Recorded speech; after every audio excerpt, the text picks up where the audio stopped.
안녕하세요. 일본 꿀팁 베트남입니다. 오늘도 잘 지내고 계시나요?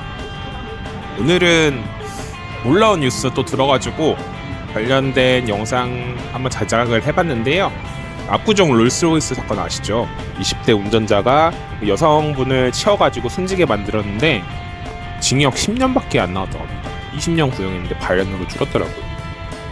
이게 말이 되나 싶은데요. 참 사법의 정의는 어디 갔나 라는 생각도 많이 들고, 최근에 또 마약 범죄라던가 여러 가지 범죄들이 많이 나오는 것 같아요. 부각도 많이 되고 사람들도 좀 돈이면 다 된다, 범죄를 저질러도 된다, 이런 생각도 많이 많아지는 것 같고요. 걱정이 많이 되는데요. 베트남에도 이런 기류가 있습니다. 특히 이제 조직적인 범죄를 해서 폭력이라던가 금품 갈취, 사기, 기타 나쁜 범죄들을 많이 저지르고 있는데요. 요거 관련해서 영상 한번 찍어보고요. 외국인들 대상으로 하는 사기 범죄는 뭐가 있는지, 그리고 이걸 예방하려면 혹은 당했을 때 어떻게 하면 대처를 할 수 있는지 알아보도록 하겠습니다. 그럼 출발하시죠. 네, 저는 지금 호치민 사군에 있는 식당에 와 있습니다. 식당에서 찍는 건 또 오랜만인 것 같은데요. 사군에서 찍는 이유가 뭐냐면, 베트남 호치민 4군 그리고 8군 등이 원래는 굉장히 우범지대였어요. 그래서 사람들이 4군이나 8군 출신이라고 하면 좀 가까이 가는 것도 꺼리고, 거기 산다고 하면 위험하지 않냐, 이런 얘기를 많이 했었거든요. 그런데 최근에는 이제 트렌드가 많이 바뀌어가지고 굉장히 많이 발전을 했습니다. 오늘도 시작하기 전에 음식이 굉장히 빨리 나와가지고 음식 소개를 먼저 하고 한번 들어가 볼게요. 이게 제가 이제 시킨 게 반미 옴라 시켰는데요. 보시면 굉장히 간단합니다. 굉장히 간단하고요. 그냥 반미에다가 계란 후라이라고 보시면 돼요. 근데 여기가 좀 비싼 나름 레스토랑이라서 5만동이라고 하더라고요. 꽤 비쌉니다. 길거리에서 먹으면 절반값. 그리고 요거는 짜다오라고 해서 딸기입니다. 딸기티고요. 항상 이런 거 시킬 때는 2등 해가지고 시키셔야 돼요. 그래야지 좀 덜 달게 나오거든요. 그냥 보통 시키면 엄청나게 답니다. 베트남 한번 먹어보도록 하겠습니다. 오늘도 여러분들의 시청이 아니죠, 여러분들 덕분에 맛있는 반미 먹습니다. 감사합니다. 먹어보겠습니다. 반숙으로 익혀가지고 상장이 괜찮습니다. 그리고 후추 좀 뿌려주셨는데 저는 이런 깔끔한 맛이 좋더라고요. 안에 뭐 덕지덕지 들어가면 오히려 맛이 반감되는 느낌 있는 것 같아요. 잘 먹고 영상 한 번 더 찍어보도록 하겠습니다. 오늘은 베트남 조직폭력배들에 대해서 이야기해볼 거고, 이 범죄 집단이랑 얽히게 되는 그런 대표적인 뭐 사기라던가 범죄, 그리고 이를 예방하는 방법까지 한번 알아볼게요. 조직폭력배가 활동하는 게 영화 속 이야기 같긴 하지만 실제로 평범한 외국인들도 엮일 가능성이 굉장히 많습니다. 이 친구들이 뭐 보통 하는 게 보호비 명목으로 상인들 돈 뜯거나, 뭐 클럽 같은 유흥업소 가서 마약 거래 주도하거나, 혹은 외국인 상대로 사기 같은 것도 많이 칩니다. 근데 한번 엮이면 이게 뿌려치기가 쉽지 않아요, 정말로. 특히 베트남 특유의 네트워크 문화라는 게 있어가지고요. 외국인이 이제 얽히게 되면 이게 상당히 위험해질 수 있습니다. 먼저 베트남 조직폭력배 구조와 특징 알아보도록 하겠습니다. 지역적 분포로 보면요, 호치민은 말 그대로 경제 수도입니다. 이 조직폭력배들이 또 많이 있고요. 범죄 조직들이 1군 근처 유흥업소들, 5군이나 이런 데에 가면 이제 상인들한테 보호비 명목을 많이 뜯습니다. 우리가 여기 관리해 줄 테니까 돈 내놔 하는 식으로 하고요. 말 안 들으면 뭐 가게 유리창 부시거나 혹은 이렇게 상해를 입히거나 하는 경우도 있습니다. 장사 못하게 방해는 당연히 하고요. 하노이는 정치랑 관료 중심지니까 좀 다르겠지 하는데 그렇지도 않습니다. 오히려 권력자들과 연결되는 경우도 있어서요. 뭐 공안이 뒤를 봐주거나 특정 기업이랑 결탁해가지고 불법 행위를 돕는, 우리나라로 치면 이제 기업 강패 같은 것도 꽤 있다고 이제 전해 들었습니다. 그래서 뭐 근교 공단 지역 같은 데 가면 공사 현장에 막 노동자들 상대로 협박 같은 것도 많이 해서 뉴스가 나오기도 하더라고요. 다낭 같은 곳을 보면 관광 산업이 워낙 활성화되어 있는 곳이다 보니까 외국인 상대 사건이 많습니다.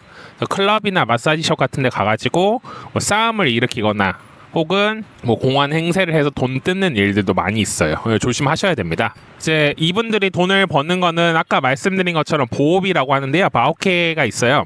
이거는 시장 상인들이나 가게 주인들한테 가가지고 우리가 여기 지켜줄게, 돈 좀 내놔 라고 요구하는 겁니다. 문제는 이거 무시한다고 되는 게 아니에요. 깽판 치고 협박하고요. 공안들도 사실은 자기한테 이득이 되는 사건을 먼저 하지 일반 사람들 막 쉽게 도와주진 않더라고요. 그래서 본인들 이권이 걸리거나 돈이 좀 생길 것 같다 하면 적극적으로 개입을 하는데, 이런 일반적인 협박이나 이런 거는 베트남에서 큰 죄는 아니에요. 그러다 보니까 상대적으로 이 경찰들의 관심이 덜한 거죠. 그리고 불법 도박, 베트남이 도박이 굉장히 활성화되어 있고 활발히 조직이 구성되어 있는 나라 중에 하나예요. 특히 호치민 같은 곳 가면요, 고층 빌라나 외딴 곳에서 불법 도박판이 많이 벌어집니다. 우리 그 비닐하우스 같은 데서 하잖아요. 여기도 비슷하고요. 혹여나 뭐 베트남 친구가 이런 거 있어, 초대해줄게, 여기 뭐 커미션 안 내니까 좋아 해도 절대 따라가시면 안 됩니다. 돈을 딴다고 해도 안 주고요. 잃으면 당연히 갚으라고 독촉 오고 협박 시작합니다. 그리고 세 번째, 마약 거래 있고요. 마약 거래는 엄청난 규모예요, 베트남이. 왜냐면 여기가 골드 트라이앵글이라고 해서 뭐 미얀마, 라오스, 캄보디아, 태국 여기랑 연결되어 있는 나라이기 때문에 불법적인 마약이 많이 공급이 됩니다. 그리고 조직폭력배들의 주요 수입원이기도 하고요. 클럽이나 술집 가면 젊은 외국인들한테 슬쩍 권유하는 경우도 많아요. 근데 걸리면 그냥 뭐 벌금 이 정도가 아니고요. 심하면 징역형 살 수도 있습니다. 조심하셔야 됩니다. 그리고 마지막으로 성매매 관련된 거 있습니다. 요거는 뭐 고전적인 거죠, 당연히 있고요. 관리를 많이 하고, 그리고 여관이나 이제 모텔 단위로도 일을 많이 해서 요것도 이제 상당히 규모가 큰 주요 수입원 중에 하나라고 볼 수 있을 것 같아요. 그래서 당연하지만 불법입니다. 베트남에서 조심하셔야 되고요. 이것도 걸리면 사실 징역형까지는 안 사는 걸로 알고 있고요. 하지만 이제 국외 추방이나 이렇게 당하는 경우도 있으니까요. 항상 불법적인 일은 안 하시는 게 좋습니다. 그래서 이분들이 얼마나 심각하냐 하면 제가 뉴스 기사를 또 많이 찾아봤어요. 통계 자료랑 봤는데 베트남이 놀랍게도 일반적인 범죄율은 굉장히 낮은 편입니다. 동남아시아에서도 거의 싱가포르 다음으로 치안이 좋은 도시라고 할 수 있어요. 워낙 이 정부의 힘이 강하고 경찰 힘이 강하다 보니까 그거에 이제 딱 규율이 잡혀 있어서 일반적인 범죄는 많지 않은데요. 놀랍게도 베트남의 조직 범죄율은 상당히 높은 편으로 나오더라고요. 그리고 상당히 위험하다고 결과가 나오더라고요. 깜짝 놀랐어요. 저도 몰랐었는데. 그래서 이런 조직 범죄 지수를 또 이제 조사하는 기관이 있는데 여기에서 보니까 베트남이 전 세계 국가 중에 무려 30위입니다. 이게 높을수록 안 좋은 거예요, 순위가. 1위가 제일 안 좋은 나라고 마지막 순위가 제일 낮은 순위가 안전한 나라인데 베트남이 30위더라고요. 조직 범죄 관련된 지수에서. 그만큼 조직적으로 잘 짜여져 있고 한번 엮이는 순간 위험하다는 뜻이에요. 특히 이제 마약과 관련된 거는 베트남에서 아주 강력한 처벌을 합니다. 근데 이게 돈이 되니까 베트남 범죄 조직들이 여기에 많이 붙어 있죠. 그래도 소량이라도 소지를 하고 있으면요, 일단 징역형 나올 수 있고요. 벌금형은 뭐 기본적으로 나옵니다. 훈방 조치 이런 거 없어요. 그리고 사용만 했어도 재활센터에 강제 수용을 당할 수도 있어요. 특히 마약 같은 경우에는 판매가 제일 위험한데요. 판매하면 사형당한 경우 많아요. 거의 대부분이라고 보시면 되고요. 한국인 경찰 출신 아저씨가 사형 선고 받은 적 있었죠. 그만큼 위험합니다. 그리고 판매자는 적발 즉시 기소가 되고요. 뭐 검찰이나 이런 거 받을 필요도 없어요. 구속영장 없이 그냥 바로 가고, 변호사 고용도 어려울 만큼 시스템이 굉장히 빠르게 움직입니다. 바로 구속수사돼서 이제 형을 집행한다고 보시면 돼요. 다음은 이 범죄 조직들이 외국인을 경영한 여러 가지 범죄를 일으키는데요. 그 중에서 조심하여야 될 것들 몇 가지 말씀을 드릴게요. 앞서 말씀드린 것처럼 마약은 상당히 위험하고 그리고 중한 범죄입니다. 베트남에서. 특히 클럽이나 술집에서 마약이 노출되는 경우가 다반사예요. 조심하셔야 돼요. 술집에서 잔 꼭 항상 들고 다니셔야 되고요. 누가 주는 거 그냥 쉽게 받아 드시면 안 됩니다. 그리고 유흥가 쪽에서 보면 마약을 은근히 권유하는 일도 많이 발생을 한대요. 그래서 와가지고 이거 한번 해봐라 괜찮다. 혹은 여성분들이 이런 얘기도 많이 하죠. 호기심을 했다가는 인생 끝장납니다. 큰일 나요. 그리고 조심하셔야 된다고 했던 거 몰래 넣는 경우도 있어요. 하고서 셋업 범죄처럼 신고까지 하는 경우도 있으니까 조심하셔야 됩니다.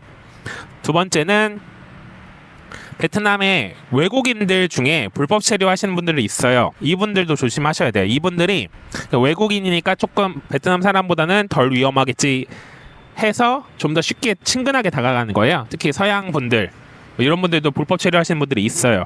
그래서 이분들이 와가지고 야 막 뭐 친한 척하고 뭐 이거 한번 해볼래 아니면 뭐 이 사업 해볼래 하면서 사기치는 경우 굉장히 많습니다. 특히 이제 흑인들 같은 경우에 뭐 자기 프랑스에서 왔다, 유럽에서 왔다, 미국에서 왔다 했는데 사실은 아프리카 쪽에서 온 분들 많아요. 여기 그 비자를 좀 받기가 쉬워가지고요. 뭐 나이지리아 쪽이 저는 많은 것 같아요. 이상하게 그 나라가 좀 그게 많더라고요. 그런 분들이 자기 이렇게 영어 좀 하면서 이 나라 출신이다 이런 식으로 많이 얘기를 해서 범죄 조직에 끌어들인다거나 혹은 범죄에 가담시킨다거나 혹은 범죄의 대상으로 여러분들을 고를 수도 있습니다. 저도 실제로 경험한 게 있어요. 저희 아파트 옆에 누가 이사 왔더라고요. 그래서 본인이 프랑스 사람이라고 막 이렇게 친근하게 말을 거시는 거예요. 나이도 한 60대 돼 보이시는. 근데 이분이 저랑 몇 번 얘기를 나누더니 갑자기 커피숍을 불렀어요. 그러더니 자기 친구를 소개해 주는 거예요. 자기 친구가 프랑스에서 왔다. 근데 뭐 얘기를 하다가 갑자기 무슨 비즈니스 얘기를 하는 거예요. 저는 한 2번밖에 안 봤는데 뭐야 이거 했는데 막 그 비디오를 보여주더니 이 영상 절대 보여주면 안 된다 하면서 막 테이블 밑에서 보여주더라고요. 근데 너무 요즘에는 어린애도 안 당할 것 같은데 그 보여주는 게 무슨 지폐에다가 $100짜리 지폐에다가 뭐 그 약 같은 거 막 뿌려가지고 이게 원래는 종이였는데 $100가 되는 거예요. 뭐 그런 영상 보여주면서 이거 절대 발설하면 안 된다. 자기는 무슨 여기 뭐 보안이랑 다 관련돼 있고 뭐 국제 조직에 소속돼 있는 몸이다. 뭐 이런 식으로 얘기를 하더라고요. 어이가 없었지만 그냥 예 하면서 그냥 맞춰주고 도망 나왔죠. 그리고 차단했는데 별 일이 많습니다. 아무튼 이상한 사람들 많으니까 조심하셔야 돼요. 그리고 성매매 쪽 미인계 이런 거 조심하셔야 돼요. 진짜로 매력적인 여성이나 남성을 이용해가지고 막 유혹을 해요. 그래서 자기 너무 마음에 든다. 오빠랑 오늘 밤을 같이 보내고 싶다. 자기가 먼저 막 적극적으로 얘기하거나 이런 거 조심하셔야 되고요. 그래놓고 이제 자기 집으로 가자 하는 거 제일 조심하셔야 됩니다. 이렇게 친한 사이가 아닌데 자기 집으로 초대한 경우는 없어요. 베트남에서.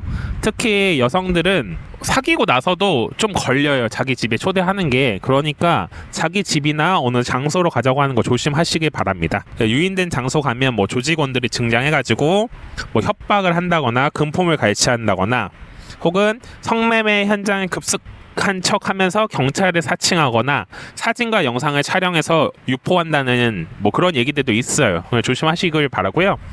기타 이제 짜잘짜잘한 사기들도 많이 있습니다.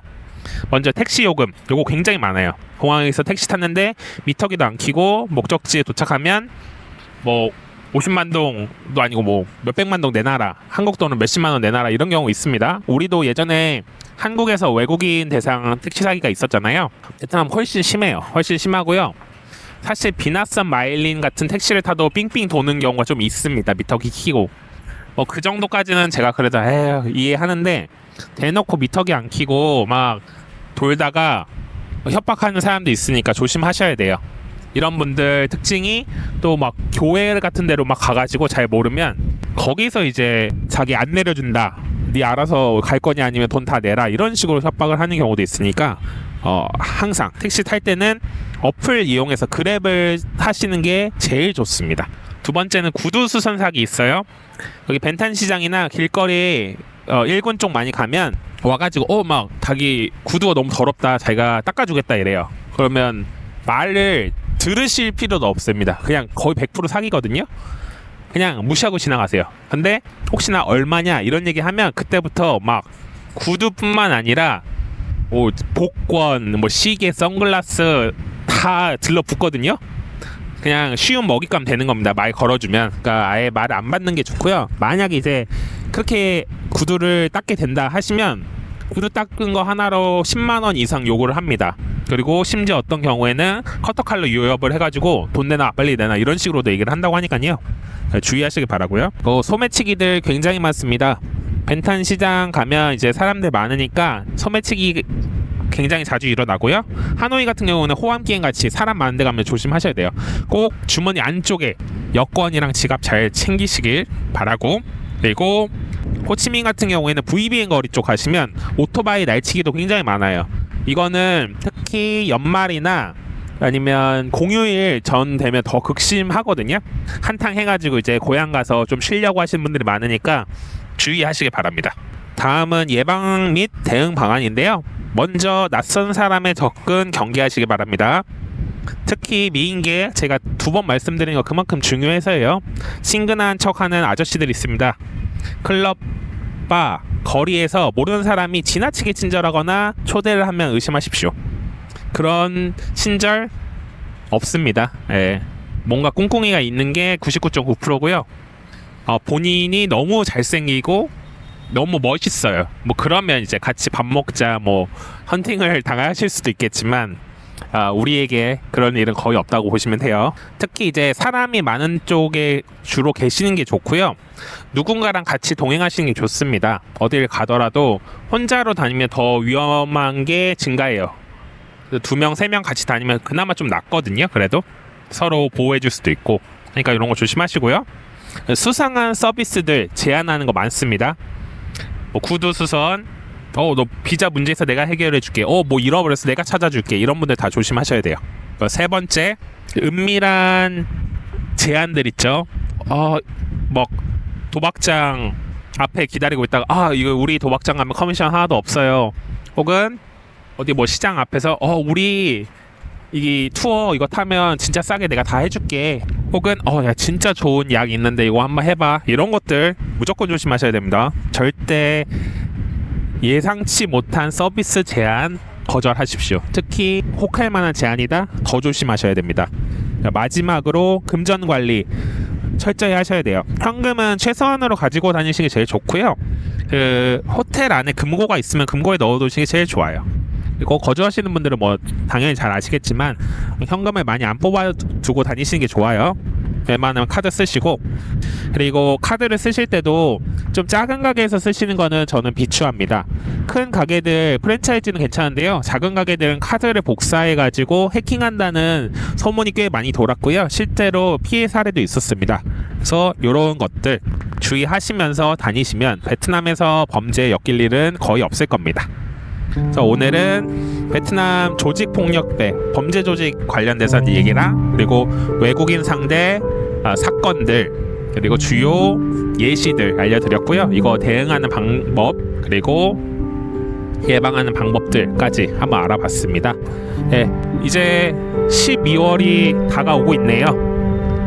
몸조리 잘 하시고요. 한국은 많이 추울 것 같습니다. 따뜻하게 다니셨으면 하는 바람이에요. 오늘도 구독과 좋아요, 알림 설정, 그리고 멤버십 해주시는 모든 분들 다시 한번 감사드립니다. 좋은 하루 되십시오.